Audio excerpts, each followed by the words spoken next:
지금 사실 사전 투표를 생각하면 1차 시한을 우리가 이제 투표제 이름 얘기했고 사전 투표 전에는 그래도 마지막 단일화 데드라인이 있다 이런 얘기 나오는데 김용태 국민의힘 비상대책위원장이 오늘 오전에 단일화의 전제 조건을 제시해달라고 개혁신당을 향해 선언을 했습니다.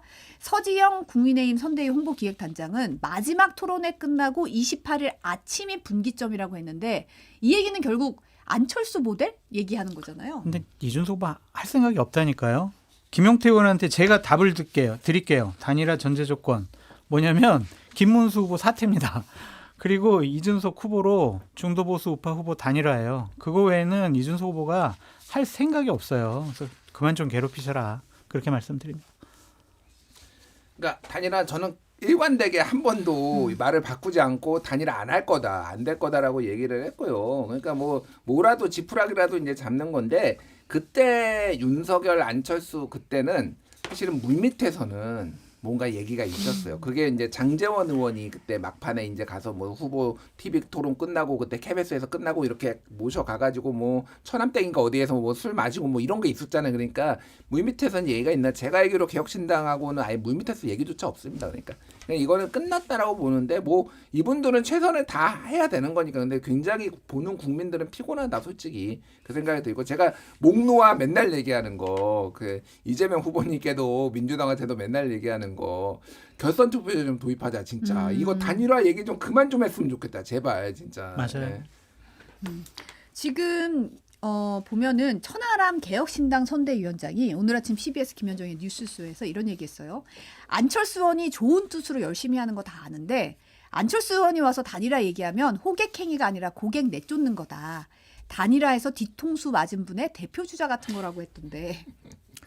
안철수 의원이 지금 상당히 당의 입장에서 김문수 후보 선거운동도 많이 하고 단일화를 위해서 이준석 후보를 설득하는 얘기를 많이 하고 있잖아요. 당권용 같아요, 저는. 그러니까 대선 이후에 국민의힘 전당대회가 벌어지게 되면 친윤계는 솔직히 후보로 내세울 만한 인물이 없거든요. 그래서 안철수 후보가 그 틈을 비집고 들어가기 위해서 김문수 후보 쪽이나 친윤 쪽과 입장을 같이 하는 것이 아니냐 좀 그렇게 보여지고요. 안철수 후보 보좌진들 뭐 저도 잘 아는 분들인데 상당히 노련한 분들이거든요. 단일화 안 될지 뻔히 알면서 이렇게 하는 것들은 당권에 관심이 더 있어서 그 여러 친윤들의 마음을 사기 위한 행동들이 아니냐 그런 생각이 듭니다. 아니, 저도 정확하게 동의하고요. 모든 사람의 눈이 다 대선 이후에 가 있다 지금. 전부 심지어는 김문수 후보조차 약간 대선 이후에 가 있다. 진짜요? 아, 그럼요. 아니, 그러니까 정계 은퇴 안 해요? 아니 나 저번에 네. 그 정말 웃겼는데 뭐냐면은 이준석 후보한테 네. 그때 이동훈 개혁신당 공보단장이 그 얘기 했잖아요. 네. 당권 주겠다, 당대표 자리 주겠다, 친윤들 친윤들이 그거를 이제 김문수 후보한테 그때 기자들이 물어봤어요. 그러니까 김문수 후보가 뭐라고 무슨 얘기냐? 당무 선권은 나에게 있다 이렇게 얘기했어요. 그게 일성이 그거였어요. 보통 이거를 금시초문이다. 뭐 이렇게 얘기해야 되잖아. 근데 당무 선권이 튀어나온 거야. 내가 당대표야. 근데 이거는 대선 이유를 얘기하는 거잖아요. 지금 네, 이준석한테 네. 준다는 얘기는 그러니까 머릿속에 내가 이미 어떻게 잡은 이게 대권 그 후보고 지금 정말. 당을 장악했는데 이미 눈이 나는 거기에 가 있다라는 걸로 느꼈어요. 그건 뭐 제 해석이니까. 근데 모든 사람이 안철수 후보도 정확하게 지금 친윤이 세울 사람이 없어요. 그렇지. 예, 그리고 지금 친윤 청산, 권성동부터 해서 지금 청산 얘기가 계속 나올 텐데 안철수를 딱 옥립해가지고 한번 붙어보려고 거기에 리즈가 서로 딱 맞아뛰는 상황 아니냐. 네. 근데 안철수 의원 진짜 열심히 하더라고. 그러니까. 근데 비판하는 거 보면은 저기 한동훈 대표 그 선거운동 안 할 때도 세게 비판했어요. 그러니까. 지금 SNS에. 과자 먹으면서 라방할 때가 아니다. 그러니까요. 이게 자기 경쟁자들도 나름 다 견제를 하는 거예요. 그러니까. 그러니까요. 이게 그래서 잘하면은 보수 정당에 진짜 안착할 수도 있겠구나 그 생각이 들어요 진짜. 네.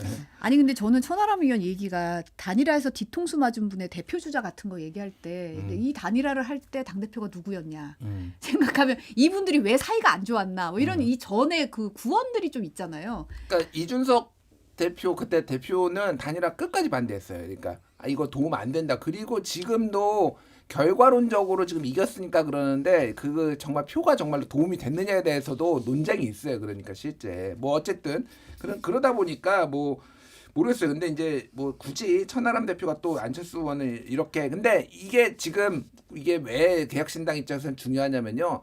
막판이 되면은요 사표 심리로 썰물처럼 빠져나가는 일이 굉장히 많아요. 다른 예전에 대선에 봐도 3당 4당 후보가 막 여론조사 지지율에서 뭐 8% 10% 찍다가 막 5%까지 빠지고 막 이러거든요. 그러니까 그거를 지금 방지하기 위해서는 좀 선을 세게 그어야 된다라고 지금 필요성을 느낀 것 같아요. 네. 지금 아까도 뭐 이준석 대선 후보 얘기를 하셨지만 오늘 오전에 당원들 상대로 문자 메시지를 아예 발송을 했더라고요. 만약 단일화가 있다면 국민의힘 후보가 사퇴하는 것뿐이다. 우리는 처음부터 완주해서 당선되겠다는 뜻을 분명히 밝혔다는 내용의 문자 메시지를 보냈습니다. 지금 계속 나는 아니요, 나는 아니요, 나는 아니요 하고 있는데 사실은 이제 사전 투표 전날까지는 아직은 시간이 있다. 이런 해석을 계속 국민의힘에서는 그 희망의 끈을 놓지 않고 있는 것 같아요. 그러니까 이제 김문수 후보의 지지율을 최대한 끌어올려야 김준일 평론가님 말씀하신 것처럼 야 이거 김문수 될 수도 있겠다. 그래서 이준석한테 표를 안 줘야 되겠다. 그런 보수 쪽 사람들이 많이 있을 거다. 그래서 계속 단일화로 이준석을 좀 묶어놓자 그런 전략 같은데 거듭 말씀드리지만 이준석 후보는요 단일할 생각이 전혀 없어요. 그리고 단일화를 하게 되면 본인은 명분과 실리를 다 잃어버리고 정치적인 사망 선고를 받는다라고 생각을 하고 있고 어느 정도 득표율을 최대한 끌어올려가지고 내년도에 있을 지방선거 때 이 개혁신당을 한번 업그레이드할 생각이 있거든요. 그런 다음에 이제 총선을 보고 아니면은 국민의힘을 접수하고 뭐 이런 스케줄을 갖고 있는데 그런 사람 보고 단일화하자라고 하면 하겠냐고요. 기본적으로 할 생각이 전혀 없습니다. 근데 사실 이준석 후보가 오늘 오전에 방송기자클럽 토론회에서 단일화하지 않으면 너희 때문에 진 것으로 간주하겠다느니 정치권에서 매장시키겠다느니 하는 협박의 말들을 요즘 많이 듣는다 이렇게 밝혔는데 천하람 위원장 같은 경우에도 방송에서 국민의힘 의원들이 이제 읍소를 넘어서 협박으로 들어갔다. 단일화 안 하면 뭐 앞으로 정치할 수 있을 것 같아 이런 얘기도 들었다는 거예요. 근데 네 어떻게 보세요? 이 전략은? 아니 뭐 국민의힘 입장에서야 뭐 아무거나 다 해야죠. 사실은 이제 근데 이제 어차피 그러니까 이렇게 협박까지 들어간다라는 거는 맘상에서도 더 안 할 거 아니에요, 솔직히. 그러니까 이게 막 던지는 거다. 저는 그렇게 봅니다. 그렇게 보는 거고 이게 여러 분석이 있는데 뭐 하나만 말씀드리면은 최근에 이제 지난 금요일에 동아일보가 좀 자세히 분석했는데 그 한국지방신문협의회인가 거기가 의뢰해서 한국갤럽이 한 거 보면은 그때 이재명 45, 김문수 36, 이준석 10이었는데 근데 김문수로 단일화할 경우에 이준석 지지자가 56%가 이탈한다라는 거예요. 그 동아일보 분석에 따르면은. 그러니까 이게 어떤 데는 그거보다는 좀 덜 이탈해도 40% 정도로 이탈해요. 그러니까 40에서 60 정도 그러니까 이 정도로 이탈을 해서 이재명, 김문수 다 오르기 때문에 그 지지율 격차가 거의 좁혀지지 않는다라는 여론조사가 그 분석이 굉장히 많아요. 그러니까 사실 그래서 말씀하셨다시피 지금은 더 올려야 돼요. 그러니까 이게 단일화가 진짜 효과가 있으려면은 김문수가 거의 2-3%포인트 이재명, 김문수 표차가 2-3%포인트면은 모르겠어요. 근데 지금은 이거는 의미가 없다. 네. 지금 민주당에서는 박범계 의원이 대표 발의했던 법원 조직법 개정안, 이제 대법관 정원 30명으로 늘리고 비법조인도 임용될 수 있도록 한 법안에 대해서 이재명 후보가 어제 우려를 표시했잖아요.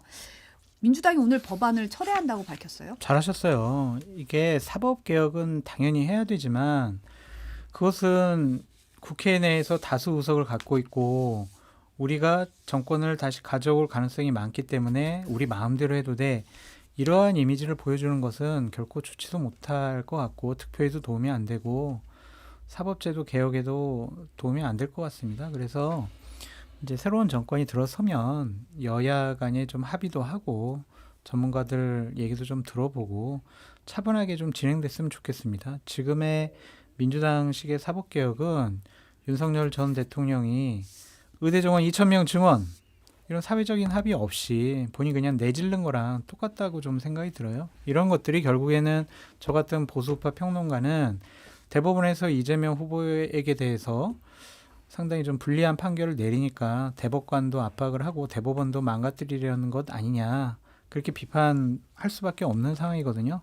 그래서 새로운 정권 들어서면 좀 차분하게 논의했으면 좋겠습니다. 제가 이거 조금 여론이 안 좋다라는 얘기를 여러 차례 했어요. 뉴스바사상에서 뭐 다른 방송에서도 중도층한테 들어보면은 이거 안 좋아한다. 상당히 우려를 하고 있다. 이게 저는 뭐 이제 잘했다라고 봐요. 정무적으로도 잘했다고 보는데 꼭 이재명 후보 입에서 뭔가 이런 게 나와야지만 이게 되나요? 알아서 이렇게 좀 정무적인 판단들이 안 되나? 솔직히 이 생각이 들어요. 제가 그렇게 얘기를 했잖아요. 그리고 실제 데이터가 그렇게 나왔잖아요. 계속 저는 이재명 후보가 이제 지난주까지 막 지지난주나 5자 앞에 5자 띠자가 4로 떨어진 것 중에 가장 큰 이유가 사실은 법원 압박이라고 생각을 해요. 그러니까 사법개혁 뭐 원하냐? 국민들한테 물어보면은 10명 중에 7명, 8명은 원한다고 해요. 그럼요. 근데 지금 이렇게 하는 거 찬성하냐 그러면은 싫어하죠. 그게 이제 방금 얘기했던 의료개혁, 뭐 의사수 늘리는 거 공감하냐 그러면 국민 여론조사 70% 이상 나왔어요. 그런데 2,000명 늘리는 거 하면은 다 많이 반대하잖아요. 그거 똑같은 거예요. 그러니까 결국은 어쨌든 대법원한테 보복하는 느낌 이런 거를 주는 게 아니라 대법원의 의견을 어쨌든 법원의 의견을 청취하는 프로세스를 가지고 해야 된다. 그거를 반면교사 윤석열 정권이 왜 망했는지를 반면교사를 좀 했으면 좋겠고 앞으로도 정권 잡아도 조금 차분하게 좀 해라. 예, 그런 말씀 드릴게요. 예. 그리고 막 형사소송법에도 이재명 후보가 뭐 대통령 돼서라도 뭐 무죄 판결 나오는 게 명확하면은 재판은 진행해도 되고 다른 유죄 판결 나오면은 안 해도 된다 이런 식의 법안 이것도 좀 처리하셨으면 좋겠다 그런 생각이 듭니다.